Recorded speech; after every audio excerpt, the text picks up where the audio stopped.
Greetings and salutations, my dear audience. This is Joe St. Egg Benedictus, just coming at you with a very different video than you might be used to. Before we get into it, I want to give a shout out to my pal Mike and all the visionaries and mystics out there. Thank you for joining me as we are doing a little bit different videos just over the next few weeks. I'll still have my Bible reviews, of course.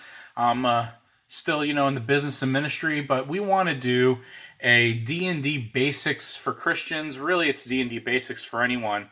But this particular first part, or this first session, talking a little bit about philosophy of gaming, because there's a lot of confusion in the Christian world about gaming and all that, and a lot of nonsense that we can get past and talk about. And then the other thing is wanting to get into D&D basics, because my family and I got into Dungeons & Dragons about a little over a year ago, right before COVID hit. And really, when you go online and look for D&D basics or D&D for beginners, you really don't have much of a selection. I mean, there are a lot of videos, but none that really satisfy my requirements for what would be considered a beginning video. So I want to take it upon myself to teach the basics of anyone who wants to get in Dungeons and Dragons. And I figure since there's not any Christian station or Christian YouTube channel that does it, I figure I'd do it, be a little different, a little unique. We'll get into it. But I can't do this alone. I need the help from Sister Saint. Say hello, Sister Saint. Hello, Sister Saint. Because she is a Dungeons and Dragons aficionado. She has way more things and way more stuff than I do. Resident Dungeon Master and player. Yes, and not only that, but she knows a lot more than I do.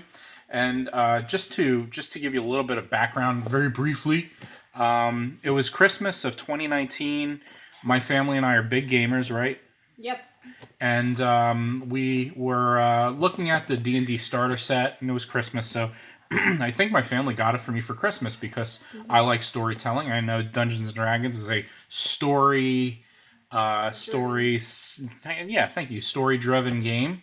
And they picked it up. Sure enough, 2 months later, COVID hit. But then my daughter, Sister Saint here, is also a very story-driven person. So we all got into it. It was very fun. Mm-hmm. My wife still doesn't really get it. She doesn't like it. But what? No, she doesn't like it. She just doesn't think she can do it. Well, it's a lot. It's not that much. Well, anyway. So let me lay this out. This first part is really going to talk about philosophy of gaming and then get us into the basics. And again, when I watched Dungeons & Dragons YouTube videos to learn how to play, I was so lost. So we're going to start really basic. But I got to start with the beginning. It was 1985. And I was a young little lad, Christian lad. And my parents thought, along with a lot of other evangelicals, that Dungeons & Dragons was like the spawn of Satan, that kids were going to use this game and turn into witches and warlocks and do sorcery. There was a big deal, and there was a big campaign, with churches and stuff against it. And, when I did more research on it, I realized that people had no idea what it was. It's called a role-playing game. But we used to play role-playing games. It was called Make Believe, where I would play my sister and I would play Charlie's Angels, and I would be Bosley, and my sister and her friends would be the angels. That's role-playing. We would use our imagination for that. And then later in life, when I started to actually get educated, not on Dungeons & Dragons, but on Christian philosophy and worldviews, I heard Christians say, well, we can't play this because it's going to turn kids into things and this and that. And people would say, you have to read your Bibles. And my thing is what's more likely? If you're going to give this game that much power, consider that kids are less likely to believe this is real. But if you're bringing it in the same conversation with the Bible, they also have a chance of believing that the Bible is not real. Because there's more of a chance that they're going to believe the Bible is not real than to believe that this is real. Especially if you give it that much power that, these games only have as much power as you give it. Let me tell you, in fact, of a more dangerous game that I think is dangerous for Christians. It's this game right here. I know a lot of Christians and a lot of people who play this game, And Sister Saint, you might agree with me. You know a lot of D&D people. Do you do. know anyone who does sorcery or magic because of this game? I don't think so. Do you know anyone who's become a witch because of this game? No, not so far. Okay, now let's take this game. How many people have played this game? Hundreds of thousands of people, Christians. The object of this game is to bankrupt your opponents. How many Christians do we know, Sister Saint, who have exploited people by voting against laws that would help people have a fair living wage? Oh, dear Lord. You A don't lot. even know that Oh, happening. a lot. And how many Christians do you know who play Monopoly bought all the toilet paper from the stores when COVID hit? As a retail worker, that one hurts a little bit. A lot. And how many Christians have perpetuated unfair housing practices and loans to driven by race? Quite a bit. Quite a bit because of this game, right? So let's talk about dangerous games. If you're worried about Dungeons and Dragons, you really need to be worried about the game that really makes a difference. That teaches people to be greedy and to hoard toilet paper or gas, depending on the crisis. The other thing is, I want to challenge you, is the same people who would say Dungeons and Dragons is bad are also the same people who say that you can do The Lion, the Witch, and the Wardrobe.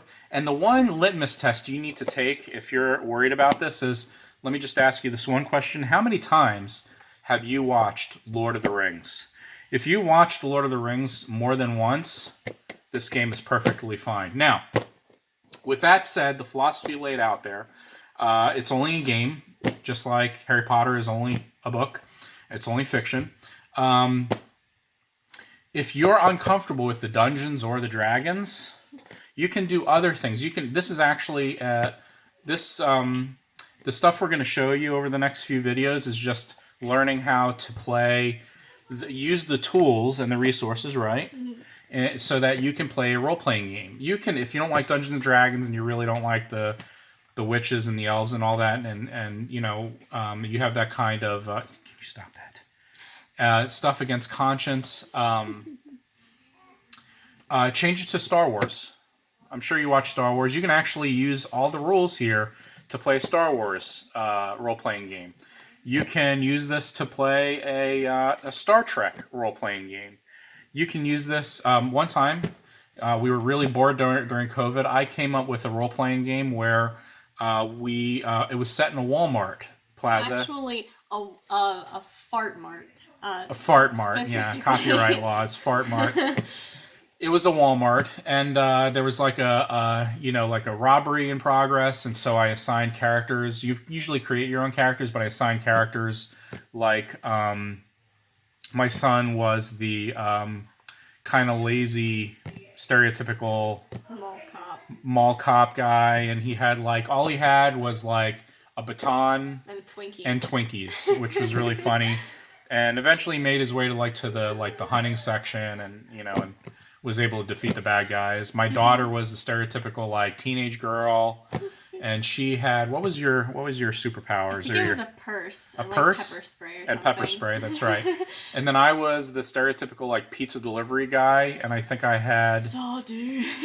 I had pizzas to fling, and I don't know. I don't remember. So you can do anything. One time, Sister Saint created a game where she got all of our friends. And you want me to explain this? Yeah, one? go ahead and explain it so All I right. can start unpacking this thing. All right. Basically, I ran a one-shot, and I had a list of fandoms that were kind of popular that everyone could choose from. So Star Wars, Star Trek, Harry Potter, even the Smurfs, I think. Somebody was a Smurf. That was Mom. Mom was a Smurf. Oh, yeah. And so everyone gave me the fandom that they wanted to be from. And basically, in the one-shot, everyone was a character from their fandom. Like an original character. We just jumped from story to story and defeated whatever big villain it was. And then at the end, they had to defeat your stereotypical, again, nerd, who was putting them in all of these different stories. It was pretty cool. Yeah, I love that game because I was a Klingon based off of the character Worf in Star Trek Next Gen. And I had my phaser, I had my batleth. And the villain that we had to fight in my realm when we transported to my realm was the Borg, and it was awesome because I got to sit with Sister Saint and teach her about the Borg. Now tell me that ain't cool, right? So, I mean, you can use this. Again, these are tools and resources for role-playing game. Again, I want to remind you of the intention of this video. We're going on 10 minutes, so this part 1 is more like a worldview kind of introduction, is to remind you, one, that these are only games, okay? You only get, if you're worried about like obsessions or like being immersed in the game, your life is probably more run by sugar, and you probably are more enslaved by your addictions and sugar and like eating fatty foods than you would be getting into this game. So, fry some bigger fish. So I want you to hang with me, and then as I searched for the internet and tried to find like a D&D for beginners when I was learning to play, there are some good one out there, like WASD20 is great. He has all kinds of tutorials. I think that's like one of my favorite beginner channels and things like that, but it really didn't start yet the basic. Like, he was still using like lingo and language of like this world or like this gameplay. And, it's like Monopoly. We assume everyone knows how to play, but what happens if you've never opened a Monopoly board before? Like, how do you know to play other than reading the instructions, like with the mortgages and all that? So this is what we're going to do with this. Sister Saint, do you have anything to add before we kind of jump in? We're going on about 11 and a half minutes, so we're just going to talk about things that you need in the next minute, but do you have anything else to add?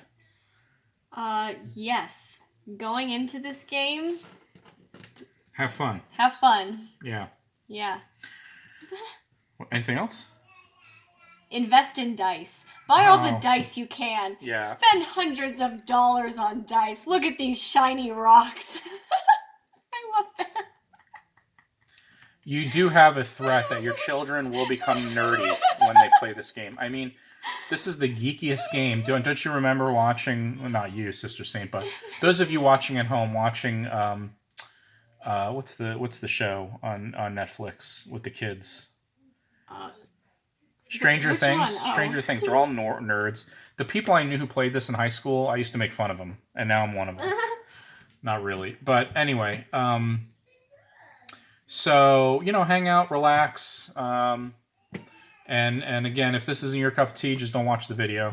Don't unsubscribe. My wife was like, some of your viewers may unsubscribe because this isn't a Bible review. What? They're not going to unsubscribe.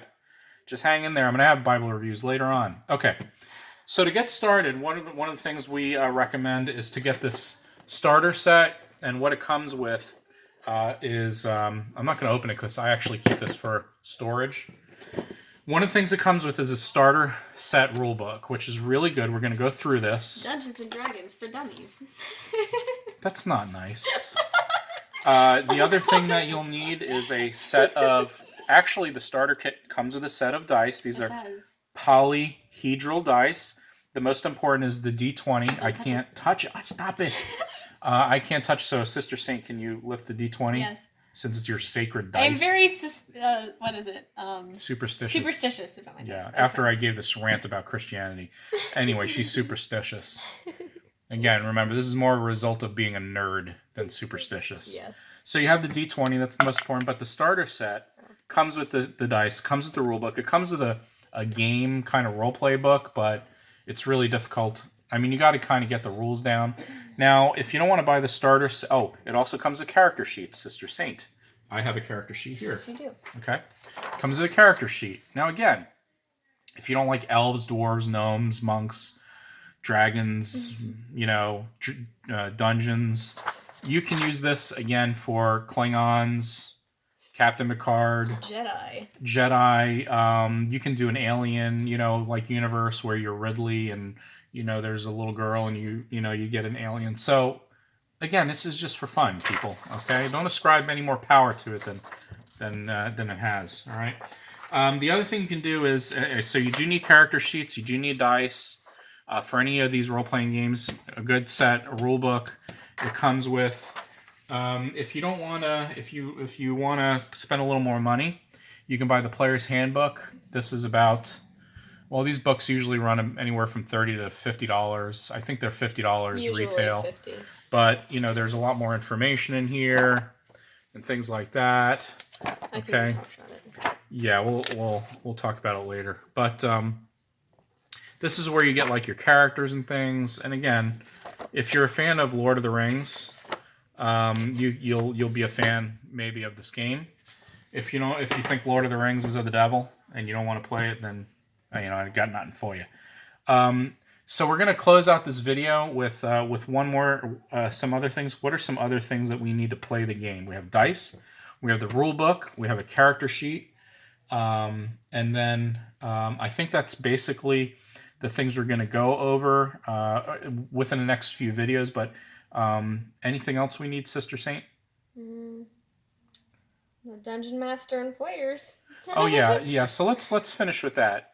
We talk about gameplay, but even though there are rules, you don't have to follow all the rules. The goal of playing any role-playing game is not to know all the rules. It's really just to have fun and really to tell stories and to have your players drive the story as much as what we call the dungeon master or the storyteller or the game master. Yeah, you can call it the game master if you are a little skittish. And the game master kind of sets up the world, gets the players in the world, but really it requires some flexibility on gameplay, on storytelling, and a lot of fun. Grab chips, grab soda, act like you're 13 and 12 again, jump around the table with your family, and you don't have to. One of the things about this is you don't have to have Dungeons and Dragons stuff to do this. You can download a character sheet off the internet, grab some dice from Walmart or Target or your local game or hobby store, and just play and have fun.